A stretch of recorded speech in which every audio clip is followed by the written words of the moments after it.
नमस्कार, मी जगदीश देशमुख. जय महाराष्ट्रमध्ये आपल्या सगळ्यांचं स्वागत. गणेश सोहळा जवळ आला की सुरू होतो वाद तो पीओपी मूर्तींचा.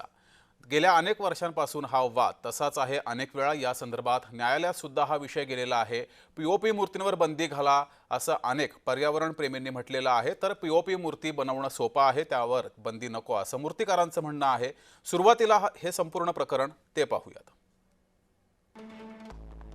तर राज्य शासनाचे नियम काय आहेत ते पाहूया. शाडू मातीचा वापर करणं आणि प्लास्टिक ऑफ पॅरिस पीओपी इत्यादींचा वापर टाळणं हा नियम.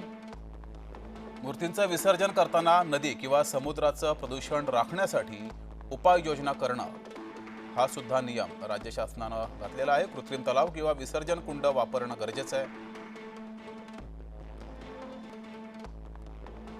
मूर्ती बनवण्यासाठी शाडू मातीचा वापर करणं गरजेचं आहे. नैसर्गिक रंग वापरणं गरजेचं आहे, हा सुद्धा नियम आहे.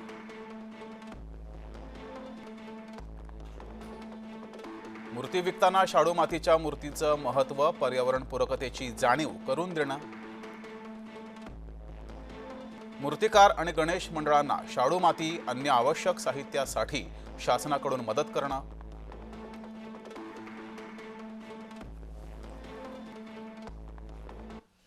मात्र गेल्या काही वर्षांपासून शाडूच्या मूर्ती आणि पीओपी मूर्तीचा वाद हा कायम आहे. न्यायालयात अनेक वेळा हा विषय गेलाय. पीओपी मूर्तींच्या निर्मितीवरच बंदी घालायचा निर्णय सर्वप्रथम 12 मे 2020 रोजी जाहीर करण्यात आला. पण कोरोना काळ आणि मूर्तिकारांचा विरोध पाहता पर्यावरण मंत्रालयानं निर्णयामध्ये 1 वर्षाची सूट दिली होती. यानंतर 1 जानेवारी 2025 रोजी पुन्हा एकदा पीओपीच्या मूर्ती पूर्णपणे बंद होतील असा निर्णय घेण्यात आला. यानंतर मूर्तिकारांनी आक्रमक भूमिका घेतली. त्यावर सुनावणी ही आता पुन्हा झालेली आहे. उच्च न्यायालयानं यावर्षी तरी पीओपी गणेश मूर्तींवरची बंदी उठवलेली आहे. मुख्य न्यायमूर्ती आलोक आराधे आणि संदीप मारणे यांच्या खंडपीठासमोर सुनावणी झाली. पर्यावरणीय समतोल राखण्यासाठी आवश्यक त्या उपाययोजना केल्या जातील. सध्या तरी पीओपी मूर्तींवरील बंदी न्यायालयानं उठवलेली आहे. याबाबत अंतिम सुनावणी गुरुवारी होणार आहे. याबाबत कायमस्वरूपी निर्णय व्हावा अशी सुद्धा अनेक मूर्तिकारांची अपेक्षा आहे. निसर्गप्रेमी सामाजिक संस्थांनी मात्र याला थोडा विरोध केलेला आहे. याच विषयावर आपल्याला आज चर्चा करायची आहे आणि आपल्यासोबत मान्यवर सुद्धा जोडलेले आहेत.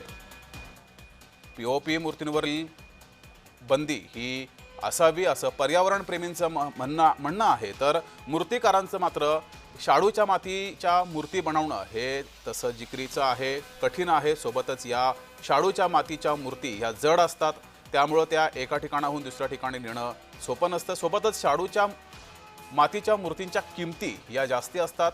पीओपी मूर्तींच्या किमतीपेक्षा शाडूच्या मातीच्या गणेश बाप्पाच्या मूर्तींची किंमत ही दुप्पट तिप्पट होत असते.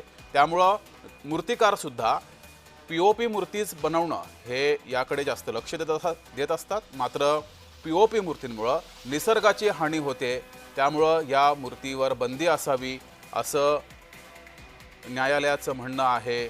मात्र यावर मूर्तिकार कायमस्वरूपी नाराजी व्यक्त करत असतात आणि याच विषयावर आपल्याला चर्चा करायची आहे. आपल्यासोबत मान्यवर जोडले जात आहेत.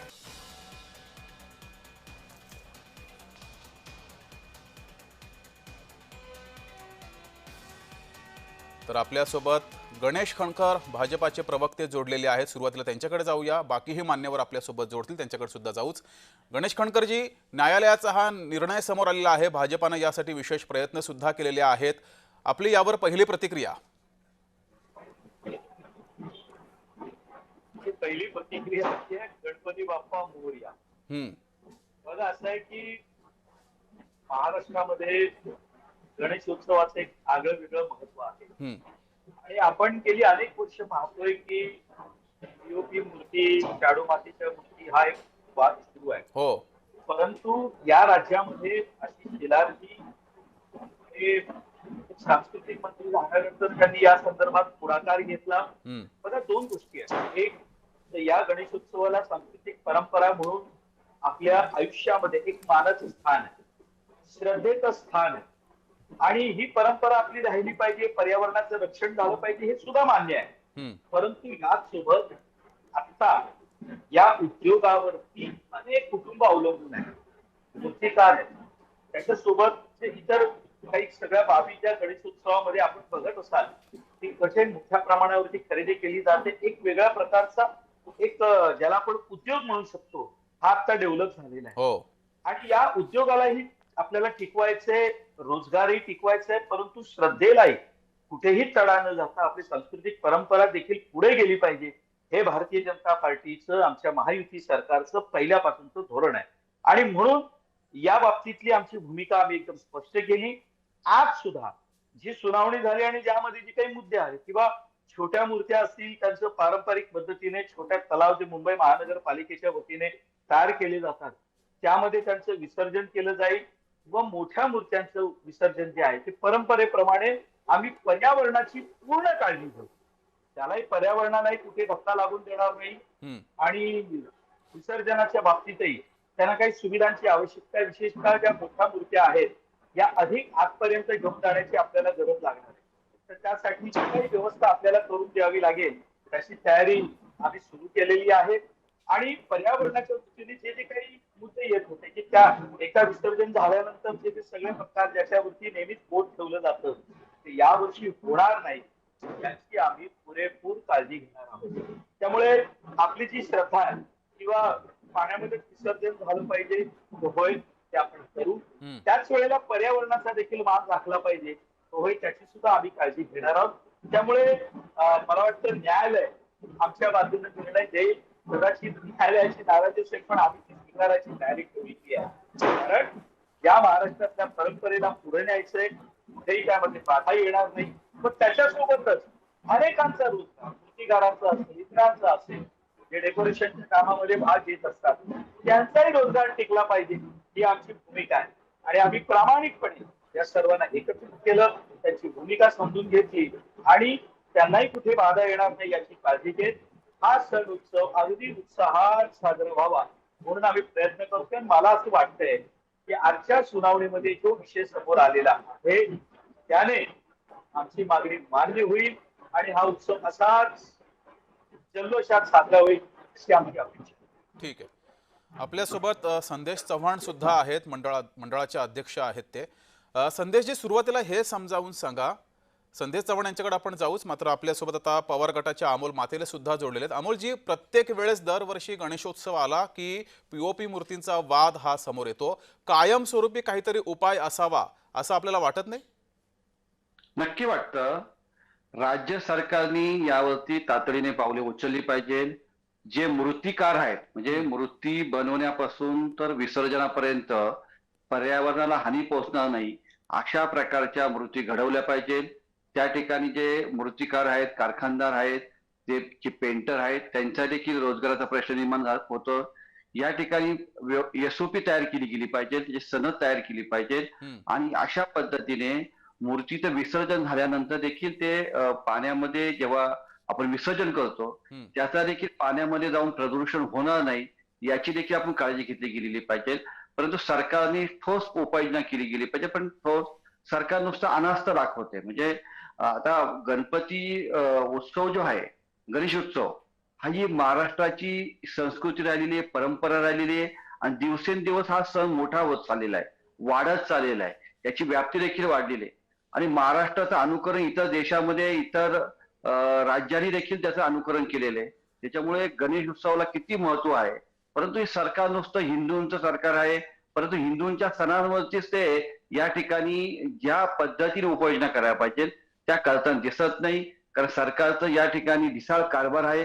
सरकार आहे की नाही हाच खरा प्रश्न आहे. गणेशोत्सव सारखा म्हणजे उत्सव जेव्हा जवळ येतो तेव्हा हे सुचलं जातं. 1 वर्षापासूनची तयारी असली पाहिजे. कारण कारखानदार ह्या मूर्ती करण्यासाठी साधारणतः जानेवारी फेब्रुवारी महिन्यापासून सुरुवात करतात. तेव्हापासून त्यांना गाईडलाईन दिल्या पाहिजे, सूचना दिल्या पाहिजे, कशा पद्धतीने ते केलं गेलं पाहिजे, रंग कोणते वापरले गेले पाहिजे. त्या ठिकाणी त्या मूर्ती बनवल्यानंतर देखील त्याचं विसर्जन झाल्यानंतर देखील व्यवस्थित झालं पाहिजे. परंतु नवीन नवीन रोज फतवे काढतात आणि ह्या सणासुदीच्या दिवसामध्ये असे काहीतरी अडखळे आणण्याचं काम हे सरकार करताना दिसतंय. परंतु सरकारला आमची विनंती राहील या जाती धर्मामध्ये देखील तेढ निर्माण होणार नाही अशा पद्धतीने आपण काम केलं पाहिजे. हा उत्सव जो आहे, गणेश उत्सव आहे, प्रचंड मोठा सण आहे. कारण हा महाराष्ट्रातला जवळजवळ 10 ठीक आहे. ते 11 दिवस चालणारा उत्सव आहे. त्या उत्सवाची व्याप्ती वाढत असताना आपण त्याच्यावरती तातडीची पावलं उचलणं आवश्यक आहे. संदेश चव्हाण जे आपल्या सोबत जोडलेले आहेत, मंडळ अध्यक्ष. संदेशजी, सुरुवातीला हे सांगा की मंडळांना नेमका समस्या काय निर्माण होते ज्या वेळेस पीओपीची मूर्ती असते आणि शाडूच्या मातीची मूर्ती असते. नेमकी हे गणपती बाप्पा मंडळामध्ये आणताना, विसर्जन करताना या दोन प्रकारामध्ये नेमकी समस्या काय आहे? शाडूची माती जी आहे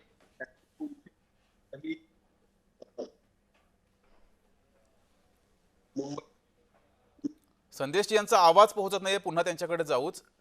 आपल्यासोबत काँग्रेसचे प्रवक्ता गोपाळ तिवारी सुद्धा जोडलेले आहेत. गोपाळजी यांच्याकडे जाऊया. गोपाळजी, खरं तर शाडूच्या मातीच्या मूर्ती ज्या वेळेस होत्या त्यावेळेस सुद्धा जलप्रदूषण होत होतं.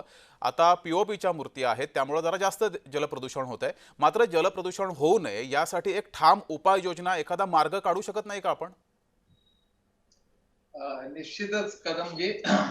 आता यामध्ये 2020 मध्ये केंद्र सरकारने जे काही गाईडलाईन्स दिल्या, तर त्या गाईडलाईन प्रमाणे 2020 मध्ये सीपीसीबी म्हणजे सेंट्रल पोल्युशन कंट्रोल बोर्ड हे केंद्र सरकारच्या अखत्यारीत येते. त्यांनी पीओपी मूर्तीच्या निर्मितीवर आणि विसर्जनावर बंदी घालण्याचे मार्गदर्शक तत्व जारी केले होते. त्यामुळे जल प्रदूषण टाळता येईल. मुंबई उच्च न्यायालयाने महाराष्ट्र सरकारला या मार्गदर्शक तत्वांचे काटेकोर पालन करण्याचे निर्देश दिले आहेत. आता हा 2020 मध्ये म्हणजे अर्थातच मोदी सरकारच्या काळात हे निर्बंध आले आणि हायकोर्ट हे स्वतःच्या मनाने काही करत नाही. ज्या ठिकाणी केंद्र सरकारची नियमावली आहे त्या नियमाच्या अधीन राहूनच हायकोर्टाला त्या निर्णय घ्यावे लागतात किंवा संविधानानुसार घटनेच्या काही कलमानुसार त्यांना निर्णय घ्यावे लागतात. आता मला एक आठवतंय की कोरोना काळात जेव्हा अनेक जणांवर एक संकट कोसळलं होतं तेव्हा जावडेकरांनी 1 वर्षाकरता ही बंदी मागे घेतली होती आणि त्यावेळेच्या महाविकास आघाडी सरकारने त्याला आम्ही पाठिंबा दिला होता आणि त्या अनुकूल भूमिका घेतली होती की जेणेकरून मूर्तिकारांचा रोजगार पण आहे, त्याचाही प्रश्न आहे. त्यावेळेला जावडेकरांच्या आव्हानाला महाविकास आघाडी सरकारने पाठिंबा दिला होता. आता मुद्दा असा आहे, प्लॅस्टर ऑफ पॅरिस का हानिकारक आहे? कारण त्याच्यात एक प्रकारे कॅल्शियम सल्फेट असतं आणि ही पाण्याची ऑक्सिजन पातळी कमी करते. जलचर प्राण्याची जे संतुलन आहे पाण्याचं ते कमी करतं आणि रंग केमिकल असतात ते घातक आहेत. शेवटी आज आपण प्लास्टिक पण बंदी करतोय, प्लास्टिकचं आवाहन करतोय, कडक कायदे करतोय जेणेकरून पर्यावरण संतुलन बिघडू नये. आता या पूर्वीच्या काळात मूर्त्यांबरोबर पूर्वी देखावे पण व्हायचे. मी स्वतः गणेशोत्सव मंडळाच्या माध्यमातून घडलेला कार्यकर्ता आहे आणि आमच्या सुवर्ण महोत्सवी वर्षामध्ये पूर्वी जे 8-10 देखावे, ऐतिहासिक देखावे, जेव्हा 8-10 प्लास्टिकच्या प्लॅस्टर ऑफ पॅरिसच्या मूर्त्या करायचे तेव्हा 10व्या दिवसानंतर हा सगळा कचरा टाकायचा कुठं? कारण गणपती बाप्पाची मूर्ती आपण श्रद्धेने ठेवू शकतो किंवा ते पाण्यात विसर्जन करू शकतो, परंतु प्लॅस्टर ऑफ पॅरिसचा जो फार मोठा वापर देखाव्यामध्ये व्हायचा, ऐतिहासिक देखावे, पौराणिक देखावे, त्यामुळे आम्ही स्वतः सुरुवात केली की जिवंत देखावे करावे ज्याच्यामुळे अनेक कलावंतांना या गणेशोत्सवामध्ये व्यासपीठ मिळतं, आमच्या कला गुणांना प्रोत्साहन मिळतं आणि त्याच्यामुळे पर्यावरण हानिकारक होणारा प्लॅस्टर ऑफ पॅरिसचा कचरा कमी होतो आणि होतकरू कलावंत त्यांना त्या ठिकाणी व्यासपीठ मिळून देखावे ते सादर करतात. आणि आज हे भान सामाजिक अनेक मंडळांनी ठेवून आपण अनेक ठिकाणी जिवंत देखावे जे बघतोय ते हे प्लॅस्टर ऑफ पॅरिसचा धोका कमी व्हावा ह्याच भावनेने बघतोय असं मला वाटतं. आणि ह्या सगळ्या गोष्टींमधनं शाडूची माती किंवा आता 5 फुटापर्यंत आपण कृत्रिम तलावात आपण हे करतो. आपण विसर्जनाच्या दिवशी घाटावर गेलो तर 2 चित्र पाहायला मिळतात. एक तर सनातनवादी धर्मसंस्था म्हणतात की विसर्जन पाण्यात करा, मुठा नदीच्या पाण्यात, किंवा आता ते नदीचं पाणी त्या योग्य आहे का त्याच्यावर अनेक गोष्टी बोलता येतील, परंतु एकीकडे म्हणतात की तलावात करा. म्हणजे सनातनवादी संस्था त्या ठिकाणी बॅनर लावून उभे असतात विसर्जन घाटावर आणि ते म्हणतात वाहत्या पाण्यात हे करा आपल्या धर्म परंपरेनुसार. तर यामध्ये सरकारने तरी काहीतरी सामंजस्याची भूमिका घेतली पाहिजे. आपल्यासोबत मूर्तिकार सिद्धेश दिघोळे सुद्धा जोडलेले आहेत. सुरुवातीला पीओपी मूर्ती आणि शाडूच्या मूर्ती हा थोडा फरक समजून घेऊया, त्यातील काही अडचणी त्या समजून घेऊया. मूर्तिकार म्हणून तुम्हाला शाडूच्या मूर्ती आणि पीओपीच्या मूर्ती यामध्ये एक तर फरक आहे की किमतीमध्ये फरक पडतो किंवा शाडूच्या मूर्ती जड असतात. तुमच्या मते तुम्ही राज्य सरकारला हे सांगू शकता मध्यम मार्ग काय काढू शकतो आपण जेणेकरून जलप्रदूषण सुद्धा होऊ नये? आता पहिली गोष्ट म्हणजे आता गेली कित्येक वर्ष जे आपण पाहत आहोत की कृत्रिम तलावांचं एक ऑप्शन जे आहे महापालिकेतर्फे आपल्या इथे राबवण्यात येतं. तर पाहायला गेलात तुम्ही तर बऱ्यापैकी मूर्त्या कृत्रिम तलावात देखील विसर्जन झालेल्या आहेत, चौपाटीवर देखील विसर्जन होत आहेत, नद्यांमध्ये विसर्जन होत आहेत.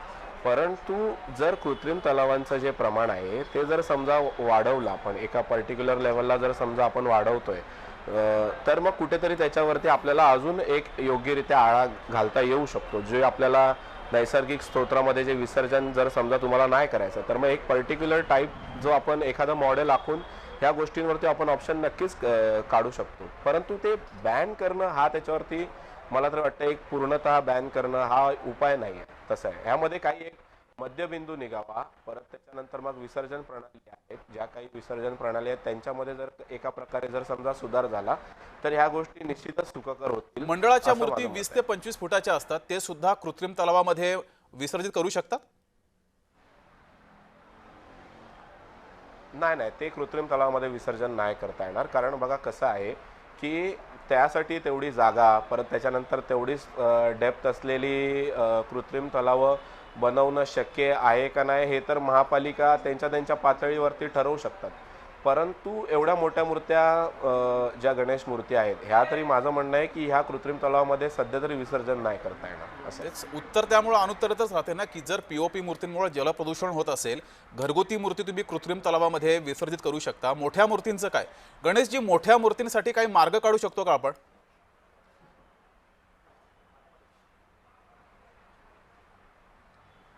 गणेशजी, हॅलो.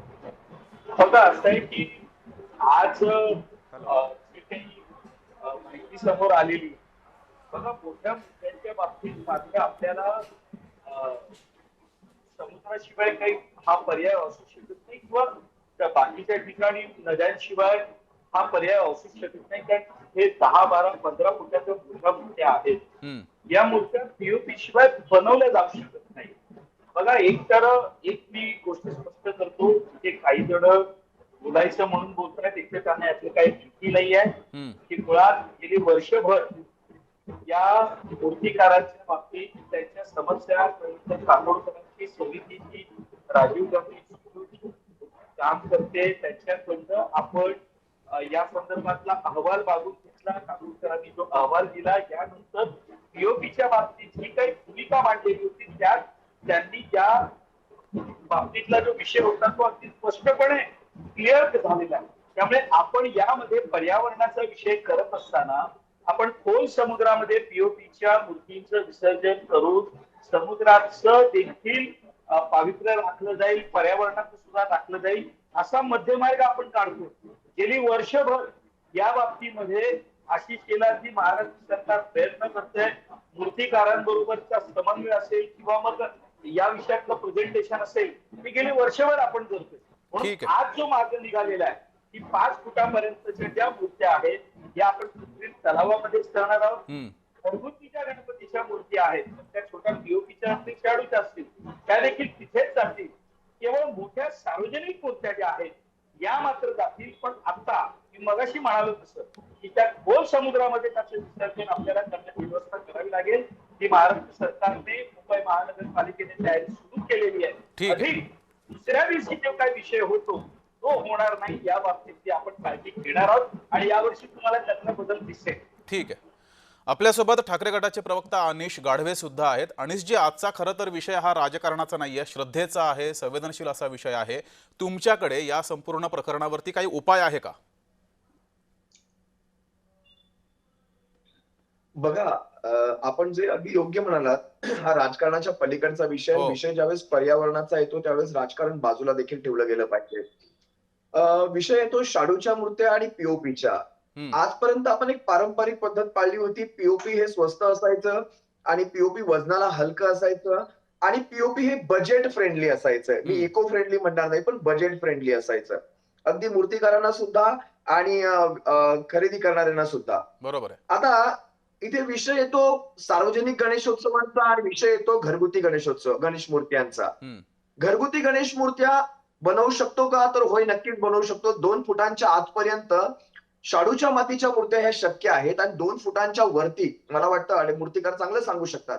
इथे विषय येतो, जर आपण शाडूची माती जर आपण एवढ्या सर्व मूर्त्यांना वापरणार असू तर एवढ्या मोठ्या प्रमाणावर आपण तिथे सुद्धा निसर्गाचा ऱ्हासच करणार नाही का? शाडूची माती हा निसर्गातला घटक जर आपण असं पकडलं आहेच, आणि घटक POP आहेच हा तो, तेवढा निसर्गाच्या उपसा बाहेरचा मातीचा घटक असं करावा आपण लागणारच पकडलं, आहे. निसर्गाच्या बाहेर तर येत नाही. आणि जी घटक आहेच तो नैसर्गिक, तेवढा उपसा मातीचा करावा लागणारच आहे शाडूच्या मातीच्या मूर्ती बनवायच्या असतील तर. करावा लागणार. मग मग ती पर्यावरणाची हानी नाही आहे का? हो, मग बरोबर इथे आहे. आपण नेमकं काय करणार? दुसरी गोष्ट, किंमत, वाहतूक, क्वालिटी आणि मोठ्या मूर्त्या यांच्यासाठी आपण काय करणार? किंमत म्हणजे शाडूच्या मूर्त्यांची किंमत सगळ्यांना परवडणार आहे का? मग याच्यासाठी शासन काही अनुदान देणार आहे का या मूर्त्यांसाठी किंवा गणेशोत्सवासाठी? वाहतुकीमध्ये शाडूच्या मूर्त्या पेणवरून तुम्ही मुंबईला आणाल तर कित्येक मूर्त्या ह्या दुभंगल्या जातील. खरंय. हे तरी आहे, मूर्तिकार चांगलं सांगू शकतात. पुढची गोष्ट क्वालिटी. आपण शाडूच्या मूर्त्यांना तेवढी क्वालिटी देऊ शकत नाही, म्हणजे त्याचा पक्केपणा.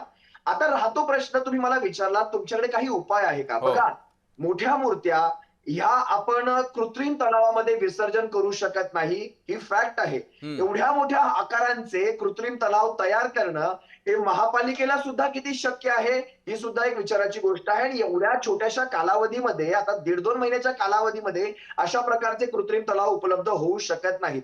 मग जर आपण कृत्रिम तलाव उपलब्ध करून देऊ शकत नाही, तर मग आपण एक एक वेगळा उपाय करू शकतो. ह्या मोठ्या मूर्त्या अशाही कुठल्याही तलावामध्ये, नदीमध्ये किंवा खाडीमध्ये जात नसतात. या समुद्रात जात असतात. त्यांचं समुद्राच्या खोलीचं अंतर आपण वाढवू शकतो. जसं आपण लालबागच्या राजाचं पाहिलात, चिंचपोकळीचं पाहिलात, रंगारी बदकचं पाहिलात, आपण गणेश गल्लीचं पाहिलात, या सगळ्या मूर्त्या या खोल समुद्रात जात असतात, ज्या पुन्हा बाहेर येत नसतात, या पुन्हा किनाऱ्यावर येत नसतात. जर आपण यांच्यामध्ये काही एक वेगळं मिश्रण तयार करून, म्हणजे शाडू असेल, पीओपी असेल, या दोघांचंही काही वेगळ्या प्रकारचं मिश्रण तयार करून, काही आपण याच्यासाठी तज्ञांचा सल्ले घेऊन किंवा शास्त्रज्ञांचे सल्ले घेऊन, मृदा शास्त्रज्ञांचे सल्ले घेऊन, आपण काही याच्यातला मधला मार्ग काढून आपण खोल समुद्रात जर विसर्जन केलं तर मला वाटत पण नाही हा अनिशजी, कुठला खोल मुद्दा आहे. मला समुद्रात खरं तर जरी वाईट या ह्या गोष्टीचं मूर्तींचं वाटतं. विसर्जन केलं तरी समुद्रातील जलप्रदूषण त्यामुळे होत नाही असं तुमचं म्हणणं आहे? नाही, अजिबात असं माझं म्हणणं नाही. खोल समुद्रात केल्यामुळे कमीत कमी, आणि मी तुम्हाला हेही सांगितलं की मातीमध्ये काय मिश्रण तयार केलं जाऊ शकतं, याचं संशोधन व्हायला हवं. इतके वर्ष जात आहेत तरी आपण हे संशोधन करू शकत नाही, ही खरं तर खेदाची बाब आहे. पण अशा प्रकारे गणेशोत्सव मंडळांना ऐन गणेशोत्सवाच्या अगदी महिना 1.5 महिना आपण वेठीस धरू शकत नाही. मी खरं तर कोर्टाचे आभार मानेन, त्यांनी याच्यावरची बंदी उठवलेली आहे. पण मला वाईट ह्या गोष्टीचं वाटतं, जे आपण पाहिलं असाल माघ महिन्यातल्या गणपतीच्या 26 26 वाद मंडळांच्या झाला होता. मूर्ती जवळपास 4 दिवस विसर्जनात विना पडून होत्या. तुम्ही पहा, पुन्हा त्यांना मंडळात पाठवलं होतं. चारकोपच्या राजाची आपण मूर्ती पाहू शकता, कांदिवलीतली काही मंडळं होती, अनेक ठिकाणचे 26 मुंबईतले गणेशोत्सवाच्या मूर्ती 4 दिवस पुन्हा मंडपात. तर असं सुद्धा वेठीस धरणं आणि अशा प्रकारे सणांना अशा प्रकारचं गालबोट लागतं, कारण याची प्लॅनिंग फार जरुरी आहे. मी तुम्हाला एक उदाहरण देतो. डिसेंबर महिन्यामध्ये या मंडळांच्या बैठका घेतल्या गेल्या प्रदूषण नियंत्रण महामंडळातर्फे, आणि त्यांना अचानक सांगितलं गेलं की आता तुम्ही शाडूच्या मूर्त्या करा. अरे, शाडूच्या मूर्त्या तयार होण्यासाठी जवळपास 3-3, 4-4 महिन्यांचा कालावधी लागतो. आपण डिसेंबरमध्ये मीटिंग घेता आणि जानेवारीमध्ये, म्हणजे मी माघ महिन्याच्या गणपतींचं सांगतोय तुम्हाला, अगदी तीच पद्धत आता सुद्धा झाली आहे. जानेवारीमध्ये, म्हणजे महिन्याभराच्या कालावधीमध्ये बुकिंग होण्यासाठी जवळपास वर्ष लागतात. म्हणजे वर्षापूर्वी, 6-6 महिन्यांपूर्वी बुकिंग झालेल्या असतात या मूर्त्या. असं करू नका, मंडळांना वेठीस धरू नका, याच्यातला मधला मार्ग काढा. आपण फार समृद्ध सरकार आहोत, ठीक आहे. एवढा खर्च तर आपण नक्कीच करू शकतो. ठीक आहे. आणि आपण हिंदुत्ववादी सरकार आहोत. हिंदुत्ववादी सणांसाठी एवढा खर्च करू शकत नाही, ठीक आहे. संशोधन करू शकत नाही, शास्त्रज्ञ नेमू शकत नाही. ठीक आहे. मंडळ अध्यक्ष आपल्या सोबत आहेत संदेश चव्हाण. संदेशजी, एक मार्ग असू शकतो, दरवर्षी मोठ्या मूर्तींचं विसर्जन न करता ती मूर्ती जर मंडपात तशीच ठेवली, छोटी मूर्ती घेतली, त्या छोट्या मूर्तीचं जर आपण त्यावेळेस विसर्जन केलं तर हा एक मार्ग असू शकतो. तुम्ही छोट्या मूर्तीचं कृत्रिम तलावात विसर्जन करू शकता, जलप्रदूषण त्यामुळे टळू शकतं. पण बहुसंख्य जी मंडळं आहेत, त्या मूर्त्या आहेत, त्या रस्त्यावर किंवा सार्वजनिक ठिकाणी बसवल्या जातात आणि त्यानंतर त्या मूर्त्या वर्षभर त्याची देखभाल करणं आणि त्या सांभाळून ठेवणं हे वाटतं तितकं सोपं नाही. त्यामुळे ते विसर्जन करणे हाच एक उत्तम पर्याय असू शकतो. पण तुम्ही जर सर्व मंडळांनी बैठक घेऊन जर तुमच्या कार्यकर्त्यांना या संदर्भात कामाला लावलं तर वर्षभर तुम्ही सांभाळ करू शकता. ते वर्षभर सांभाळ करू शकतो म्हणजे मंडळात जी काम करणारी मुलं असतात ते सगळी जॉबला जाणारी असतात किंवा शिक्षण घेणारी मुलं असतात आणि ज्या सार्वजनिक ठिकाणी जसं काही मंडळ रस्त्यावर गणपती बसवतात मग त्यानंतर त्या मूर्त्या कुठे ठेवायच्या आणि त्याची जबाबदारी कोण घेणार. शेवटी आपल्यासाठी तर ते दैवतच आहे ना. हो, मूर्तींची उंची कमी करू शकत नाही. मूर्तीची उंची कमी केली पाहिजे याबद्दल सहमत आहे मी आणि बऱ्याच मंडळांनी केली पण आहे उंची कमी मूर्त्यांची. पण तरी सुद्धा बऱ्याच मूर्ती आपल्याला दिसत आहेत प्रचंड उंच असतात, 20-25 फूट त्यापेक्षाही जास्त मोठ्या असतात. जर तुम्ही थोडा या संदर्भात विचार करून बैठक घेऊन जर मूर्तींची उंची कमी केली तर याचा दरवेळेस न्यायालयामध्ये हा विषय जाण्याचा प्रश्न येणार नाहीये. याबाबत तुम्ही सिरियसली विचार करू शकणार आहात? हो, आम्ही सिरियसली विचार करतोय. आमच्या तर मंडळाची मूर्ती आम्ही बऱ्यापैकी उंची मूर्तीची कमी केली आहे. आमच्या मंडळाची मूर्ती 12 फुटाची असते आणि आम्ही ती योग्य प्रकारे विसर्जन पण करतो जेणेकरून ती पुन्हा बाहेर येणार नाही. ठीक आहे. गणेशजी आपल्यासोबत. गणेशजी, एकीकडे मंडळाचे हे सर्व अध्यक्ष उंची कमी करण्यासाठी सकारात्मक आहेत. जर राज्य शासनानं आता हा गणेशोत्सव यावर्षीचा जाऊ द्या, गणेशोत्सव झाल्यानंतर ऑक्टोबर-सप्टेंबरमध्ये जर बैठक घेऊन या सर्व गणेश मंडळांना विनंती केली मुंबईतल्या आणि सर्व राज्यभरातल्या की एक विशिष्ट उंची राहू द्या जेणेकरून जलप्रदूषण होईलच मात्र कमी होईल, असं राज्य शासनाकडून करता येणार नाही? बघा, असं आहे की या बाबतीत सकारात्मक प्रयत्न करायला काहीच हरकत नाही. आपली सूचना देखील चांगली आहे. शेवटी हा विषय श्रद्धेचा आहे. बघा, असं आहे की मला असं वाटतं की मी मगाचपासून 2-3 विषय जे सातत्याने मांडतोय हे एकतर मुळात लक्षात घेतले नाही. आज जी कोर्टामध्ये सुनावणी झाली आणि त्यातनं जे काही बाहेर आलंय ती माझी रिक्वेस्ट आहे की सगळ्यांनी एकदा नीट ते वाचावं. बघा, असं आहे की काकोडकर समितीने जो अहवाल दिलेला आहे, एक तर तो अहवाल सगळ्यांनी वाचावा, माझी सगळ्यांना हात जोडून नम्र विनंती आहे.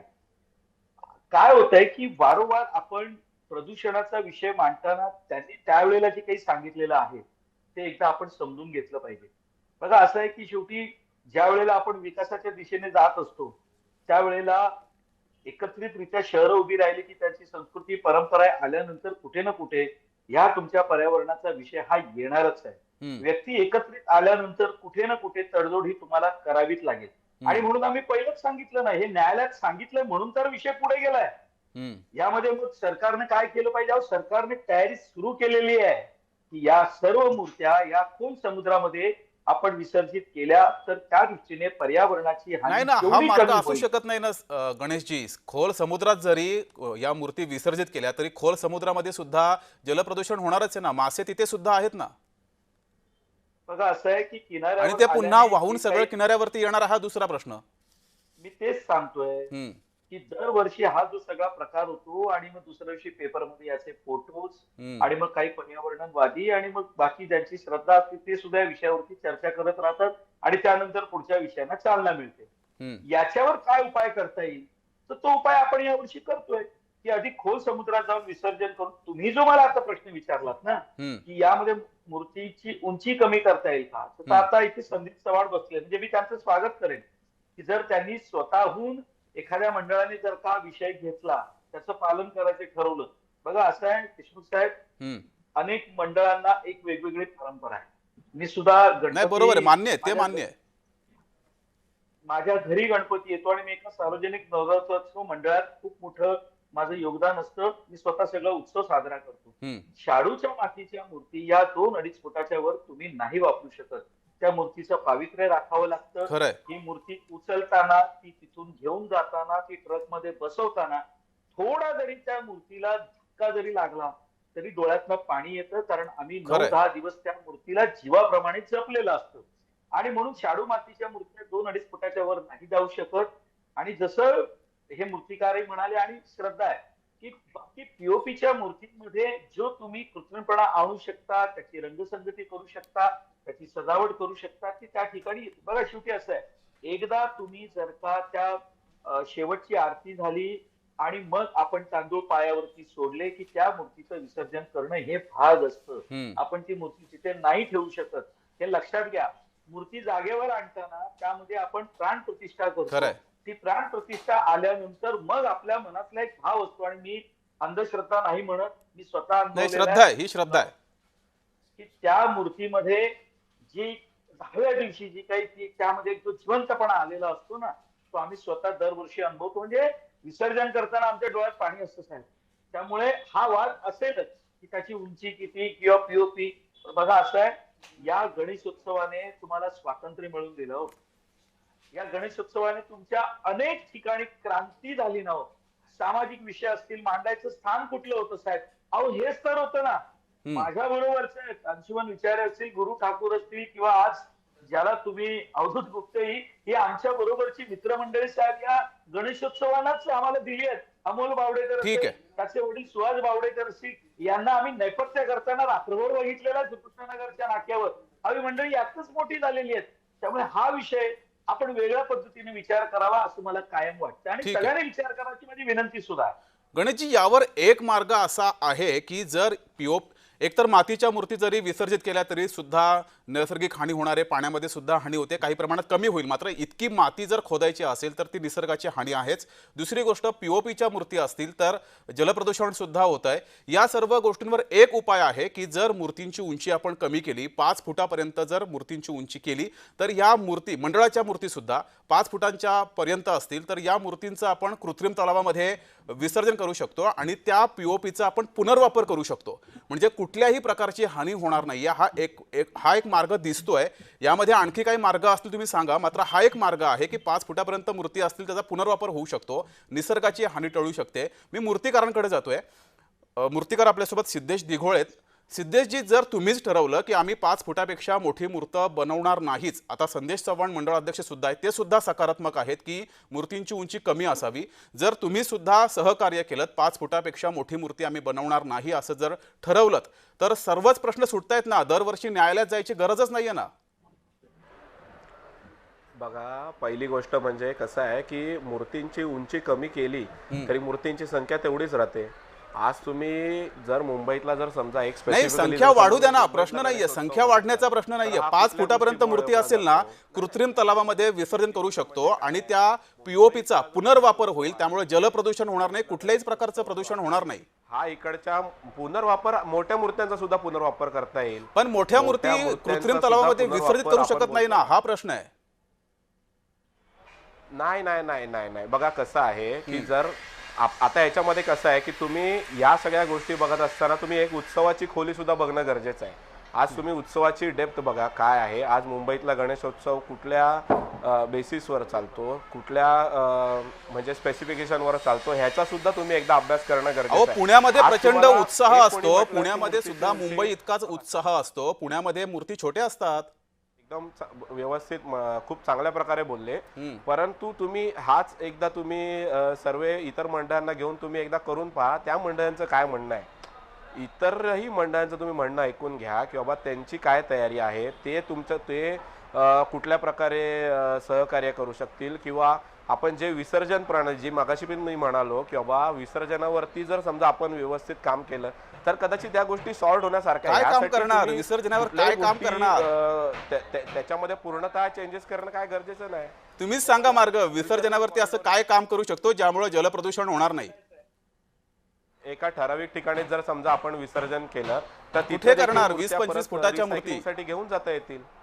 त्यासाठी वेळ द्यावा लागतो, त्यासाठी वेळ द्यावा लागेल, त्यासाठी त्याच्यावरती बसावं लागेल, एक मॉडेल तयार करावं लागेल, अभ्यास करावा लागेल. आता जसं मगाशी एक सर बोलले की बाबा आपण तेवढं नक्कीच करू शकतो उत्सवासाठी, तर मग ही गोष्ट का नाही. पण जर हा कमी करावी ह्यासाठी मी सुद्धा तेवढाच कुतूहल आहे.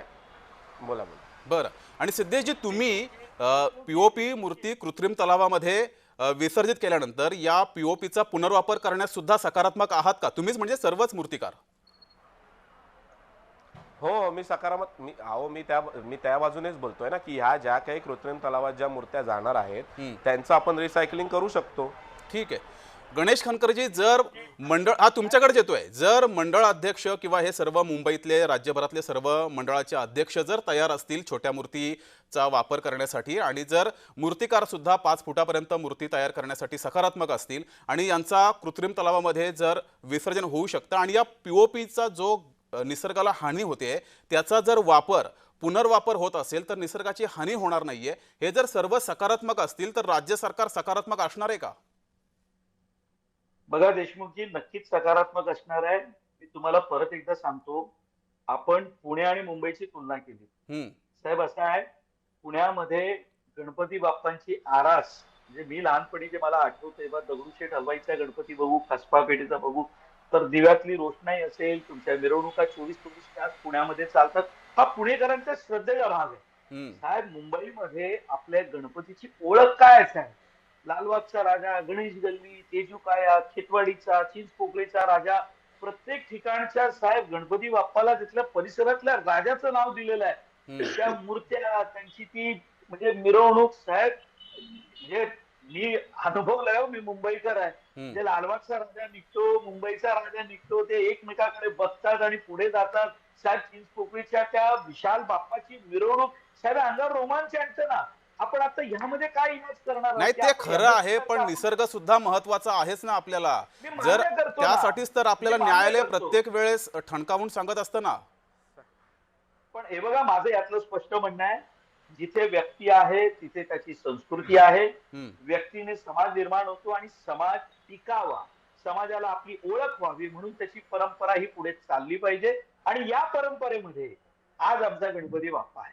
मुंबईतला गणेशोत्सव आहे, ज्याला आता महाराष्ट्र शासनाने महा गणेशोत्सवाचं म्हणजे राज्याचा उत्सव म्हणून त्याला साहेब दिले ना. हे बघा, पर्यावरणाच्या दृष्टीने साहेब 100 विषय होतील, पण कुठेतरी तुमची परंपरा आणि साहेब गणपती बाप्पा आमच्या मुंबईची ओळख आहे, आमच्या मराठी माणसांची, ही आम्ही चालवणार. मी मगाशीच म्हणालो, गणेशजी, पुण्यात जर समुद्र असता तिकडे सुद्धा 25-30 फुटाच्या मूर्ती तयार झाल्या असत्या मंडळाच्या. तो आपल्या श्रद्धेचा भाग असतो, परंपरेचा. अर्थात परंपरा, श्रद्धा याचा पूर्ण मान मी पण ठेवतोय. यांच्याकडे जाऊया, अनिशजीकडे. अनिशजी, आता जो आपण मार्ग काढलेला आहे तुम्हाला पटतोय का? आणि यासाठी तुम्ही काही तुमच्या पक्षाकडून राज्य सरकारला काही विनंती करू शकता? बघा, मी पुन्हा सांगतो, याच्यावर मार्ग हा लॉंग टर्म साठी काढावा लागेल. हा शॉर्ट टर्म साठी होऊ शकत नाही. आणि लॉंग टर्म साठी मी खेदाने सांगतो, आजपर्यंत कुणीच मार्ग काढलेला नाही. तसं पाहायला गेलं तर आपण याच्यावर समिती बनवू शकतो, याच्यावर मॉडेल बनवू शकतो, याच्यावर आपण मातीसाठी काही परीक्षण करू शकतो, मातीमध्ये काही मिश्रण केलं जाऊ शकतं. या सगळ्या गोष्टी जर आम्ही जर कॉमन मॅन, आपण जर सर्वसाधारण बुद्धीची माणसं एवढा विचार करू शकतो, तर याच्यावर संशोधन होऊन खूप काही गोष्टी घडू शकतात. पण मला सांगा ना, आज पर्यावरण आपण जो विषय घेतो हा फक्त गणेशोत्सवामुळेच होतो का?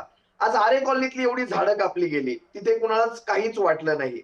तसं पाहायला गेलं तर थर्मोकॉलवर बंदी आहे. गणेशोत्सव काळामध्ये आपण जे देखावे सादर करतो, थर्मोकॉलवर बंदी आहे, प्लास्टिकच्या देखाव्यांवर बंदी आहे, प्लास्टिकच्या ग्लासेसवर आहे, 50 मायक्रॉन पेक्षा ज्या पिशव्या ज्या खालच्या असतात त्यांच्यावर बंदी आहे. पण ह्या गोष्टी खरंच घडतात का? तुम्ही आम्ही छातीवर हात ठेवून सांगू शकतो का? आजही तुम्ही मिठी नदीमध्ये जर गाळ काढायला जाल ना, त्यात तुम्हाला सर्व काही प्लास्टिक आणि थर्मोकॉल मिळेल. मग गणेशोत्सवामध्येच म्हणजे फक्त या एका सणामुळे या सगळ्या महाराष्ट्राचं पर्यावरणीय संतुलन बिघडतंय. हे सगळं जे आपण करतोय ना, हे नेमकं काय? हे कुण्या दिशेने आहोत? मला खरंच सांगा, हा एकमेव सण आहे का ज्याच्यामुळे पर्यावरणाचं संतुलन? आज एवढी वर्ष, जवळपास आज 125 वर्षांपासून हा गणेशोत्सव, त्या काळामध्ये तेवढा तो मोठ्या प्रमाणावर नसेल, आता तो वाढला. पण समजा आता पीओपी हा काही आपण निसर्गाच्या बाहेरून आणलेला पदार्थ नाहीये. त्याच्यामध्ये काहीतरी मिश्रण केल्यानंतर समजा शाडूची तितकी पूर्तता होत नसेल तर आपण काहीतरी करू शकू. या गोष्टींवर काहीतरी विचार व्हायला हवा. तुम्ही मला सांगा, आपण प्रत्येक वेळी कोर्टाकडे बोट दाखवतो, कोर्टाने केलं. मग त्याच कोर्टाने ज्यावेळेस कोरोनाच्या काळामध्ये मंदिरं बंद ठेवा, मस्जिदी बंद ठेवा किंवा चर्च बंद ठेवा सांगितलं, त्यावेळेस काही लोक आंदोलन करत होते त्यावेळेस की ही मंदिरं खोलली पाहिजेत, हिंदूंच्या भावना दुखावतायत. मग मागच्या वर्षी म्हणण्यापेक्षा चारकोपच्या राजाच्या ट्रॉलीला टाळं मारलं पोलिसांनी. तुम्ही विसर्जन करू शकत तेच नाही प्रकार होऊ नयेत म्हणून आपण ही चर्चा घेतोय. तेच प्रकार पुन्हा पुन्हा घडू नयेत यासाठी आपली ही चर्चा आहे. काही मध्यम मार्ग निघतोय का आपल्या चर्चेतून, त्याकडे आपल्याला बघायचंय. गोपाळ तिवारीजी, तुम्हाला हा मार्ग पडतोय काय? जर सार्वजनिक गणेश मूर्ती जर उंची थोडी कमी केली, 5 फुटापर्यंत न्यायालयानं म्हटलंय कृत्रिम तलावामध्ये आपण त्यांचं विसर्जन करू शकतो, 7, 8, 10 फुटापर्यंत सुद्धा आपण कृत्रिम तलावामध्ये विसर्जन करू शकतो. इतक्या फुटापर्यंत जर गणेश मंडळाच्या मूर्ती असतील तर निसर्गाची हानी सुद्धा होणार नाही, आणि जर कृत्रिम तलावामध्ये पीओपी मूर्ती विसर्जित केल्या तर त्याचा पुनर्वापर सुद्धा होणार आहे. त्यामुळे कुठलीच हानी होणार नाहीये. हा मार्ग तुम्हाला पटतोय का? नाही, बहुतेक सार्वजनिक गणेशोत्सव मंडळांच्या ज्या उत्सव मूर्ती असतात, आता पुण्यात तर अशी परंपरा आहे की ती उत्सव मूर्ती विसर्जन मिरवणुकीनंतर आम्ही त्याला झाकून परत आणून आपल्या मंदिरात किंवा आपल्या योग्य ठिकाणी ठेवतो.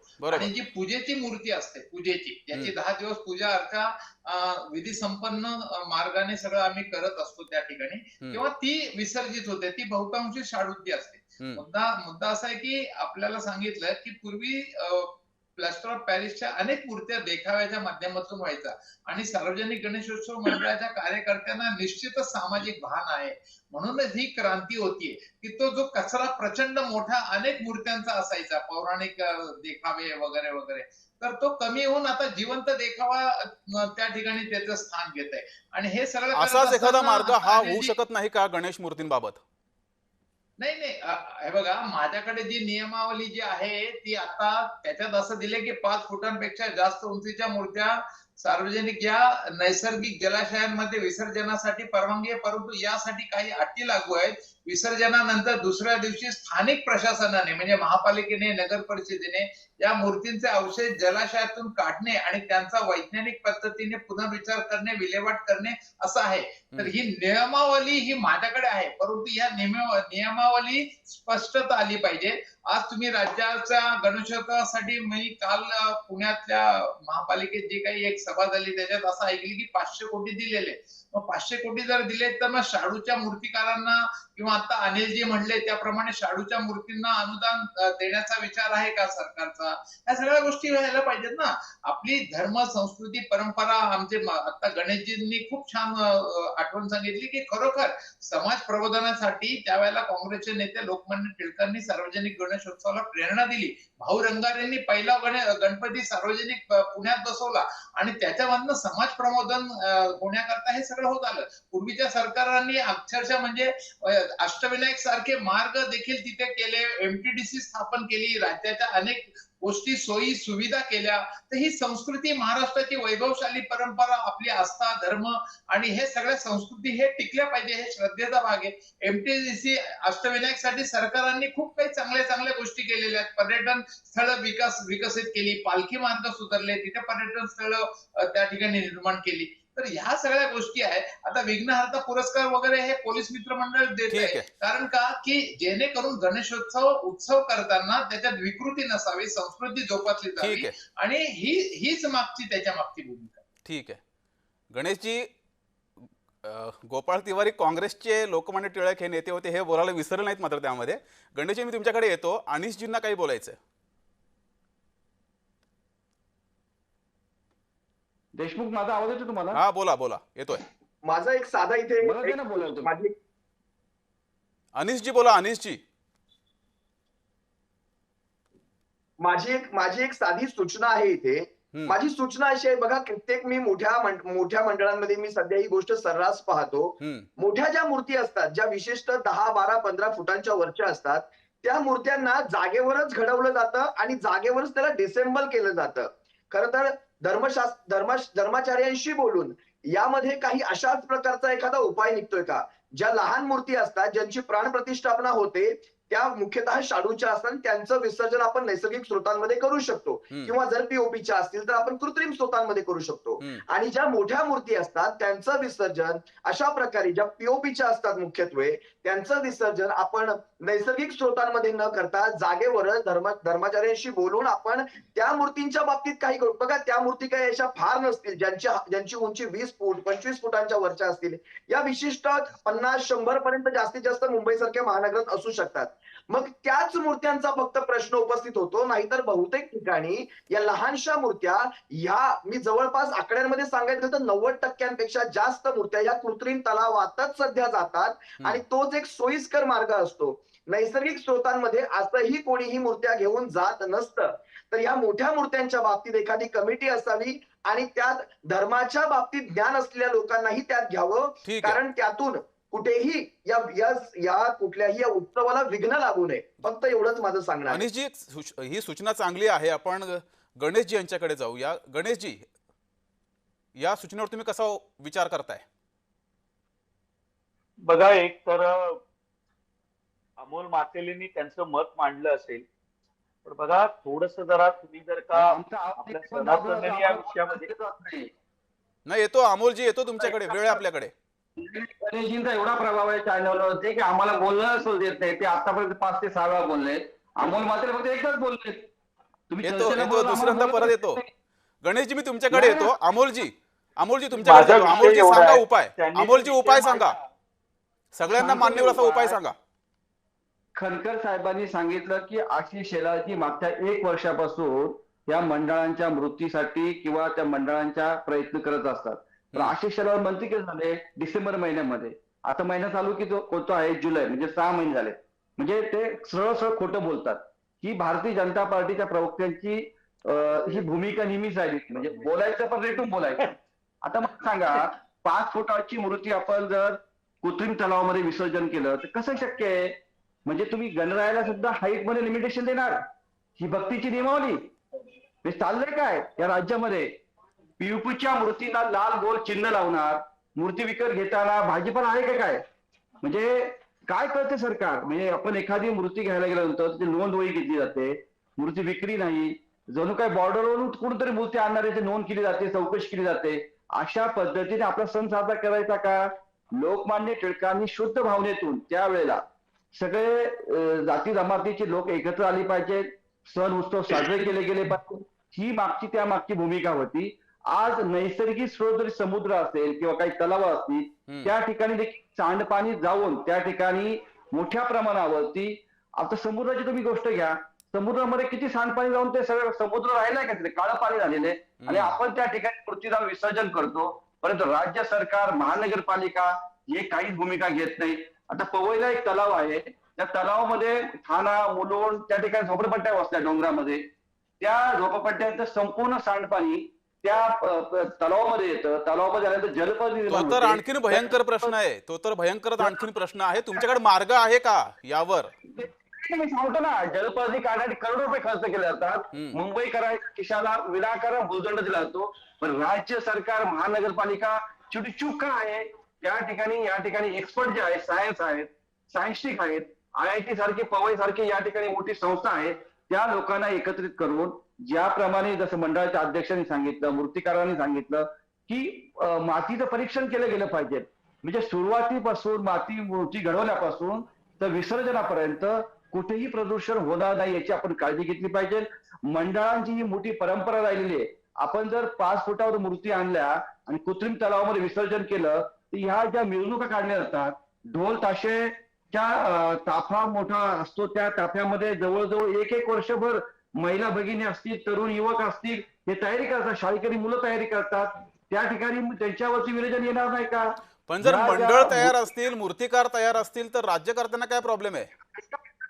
नाही, राज्य सरकारने ह्या सर्वांचा समन्वय साधून यांची एक कमिटी स्थापन करून यामध्ये एक्सपर्ट, जे मंडळांचे अध्यक्ष असतील, जे मूर्तिकार असणार, या सगळ्या लोकांना एकत्रित करून महानगरपालिकेचे मोठे मोठे अधिकारी, ज्यांना यातल्या सगळ्या गोष्टी माहिती आहेत, सायंटिफिक लोकांना एकत्रित करून पर्यावरणाचा समतोल कसा राखता येईल.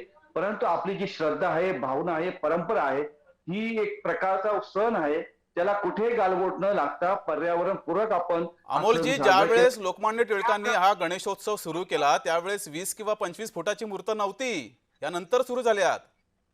हेही लक्षात घ्यायला हवंय ना. परंतु आता मूर्तिकारांनी देखील सांगितलं की देखावे हे राज्यभर गाजतात, देखावामध्ये नवीन लोक घडतात, भाषणं चालतात, व्याख्यानं चालतात, गाणी गायली जातात.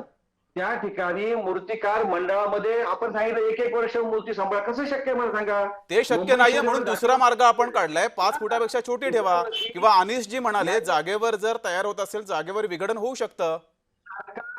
सरकारने ठोस पावले या ठिकाणी उचलली पाहिजे. सरकार जोपर्यंत काही करत नाही तोपर्यंत या ठिकाणचे नागरिक त्याला सहकार्य करू शकत नाही. कारण हा अस्मितेचा, हिंदुत्वाचा महत्वाचा प्रश्न आहे आणि हिंदुवादी सरकारांनी यावरती उपाययोजना करणं आवश्यक आहे. परंतु ते पळ काढतायत. धन्यवाद. या ठिकाणी ठीक आहे, त्यांनी घेऊया उत्तर घेऊया.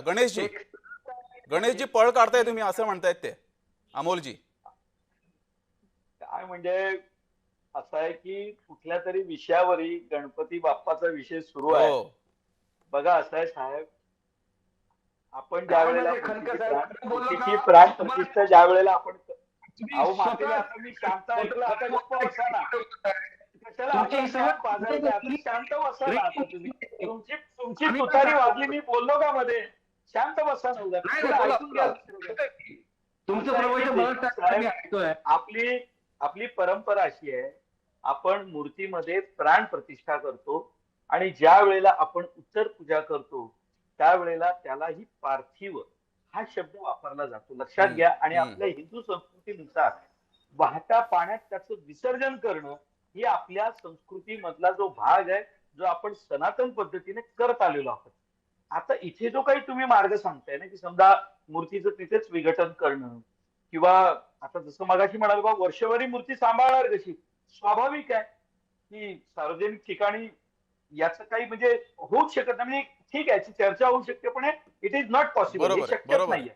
बरोबर आहे. पण आपली जी परंपरा आहे, आज ज्या गणेशोत्सवासाठी आपण चर्चा करत आहोत, ते लक्षात घ्या. आपण ज्या सनातन संस्कृतीला अनुसरून हे सगळं करतोय त्यामध्ये एकदा उत्तर पूजा झाल्यानंतर आता तुम्ही जे म्हणताय की ती मूर्ती उचलली जाते, तर बघा अनेक ठिकाणी धातूच्या मूर्त्या वापरल्या जातात. या मूर्त्या तसाच्या तसा मोठ्या मूर्त्यांचं विसर्जन झाल्यानंतर त्या परत जागेवरती नेऊन त्याची परत त्या ठिकाणी प्रतिष्ठा केली जाते. नीट लक्षात घ्या साहेब. ठीक असं उचलली मूर्ती आणि जागेवरती नेऊन ठेवली आणि परत पूजा सुरू केली हे असं माहिती आहे, नाही तुम्ही होत. तेच का सांगताय परत मगाशी पण तेच तुम्हाला बोलला. विचारला का मी? कशाला तुम्ही सरकारचे नियम हे वाढवताय? म्हणजे शहाणपणा नाही शिकवायचं आम्हाला. एक तर आदेश स्वतःला कळत नसेल तर मला विश्वास सांगू नाही. नका. त्यावरती कंट्रोल आहे. ठीक आहे, आपली चर्चेची वेळ सुद्धा संपलेली आहे. मी दोघांनाही विनंती करतो आणि चर्चेची वेळ संपल्यामुळे आपल्याला थांबावं लागते. मात्र एक मुद्दा अनुत्तरितच राहतो की यावर मार्ग काय? तर यावर मार्ग होऊ शकतो जर सार्वजनिक गणेश मंडळांनी त्यांच्या मूर्तींची उंची थोडी कमी केली, 5 फुटापर्यंत केली, तर ते कृत्रिम तलावामध्ये विसर्जित होऊ शकतं आणि त्या POPचा पुनर्वापर होऊ शकतो. त्यामुळं हानी जी होते निसर्गाची ती कमी होऊ शकते. हा मार्ग आहे. राज्य सरकारनं यावर जर विचारपूर्वक निर्णय घेतला तर हा मार्ग होऊ शकतो. आणखीही काही मार्ग असतील ते सुद्धा समोर येतीलच. या चर्चेमध्ये सर्व मान्यवर सहभागी झाले. सर्वांचे आभार.